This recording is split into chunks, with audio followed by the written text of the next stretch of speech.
Magandang araw mga guys, mga kabuelas stig at mga kasam. So mahirap talaga pag tag-ulan at nakitang-kita mo naman yan, yun ang aking buenas stig na motor. Oh. Nakatambay, grabe talaga pag nag-uulan, hindi ka talaga makapag-travel na maganda. Kasi pag nagmumotor ka, ang hirap talaga.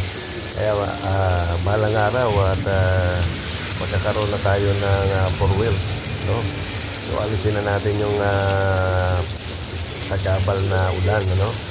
Para at least kung kahit nag-uulan, hindi ka mababasa, no? Pag nakamotor ka, talagang mababasa ka, ano mga guys? So balang araw magkakaroon tayo yan, no? So antay-antay lang tayo ng panahon.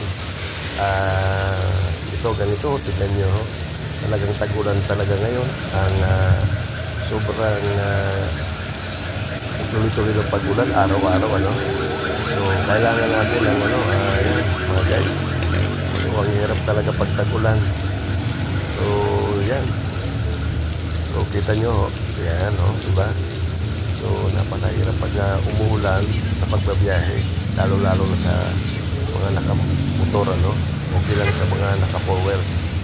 Okay, mga guys, maraming salamat sa inyo sa palagi niyong pagtangkilik sa aking mga channels, sa aking mga entry. So huwag kayong magsawa dahil patuloy ako magbibigay sa inyo ng mga gandang entry at vlog, ano? Guys, thank you so much sa mga subscriber ko dyan, na old and new. At sa mga gusto mag-subscribe sa akin, huwag kaligtaan, subscribe kayo kay Sam Astillero sa April Reels at TikTok.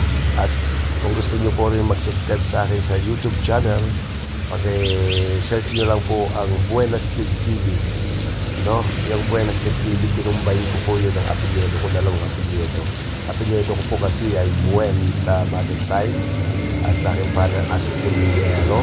So kaya Buenas Stig, ang J means good, ayan, no? So alam nyo na ang ibig sabihin ng Buenas Stig, kaya pinangalan ko dyan sa motor ko Buenas Stig, ayan yung motor ko na blue. Ayan mga guys, shout out sa inyo dyan mga guys, mga lagi nanonood sa akin.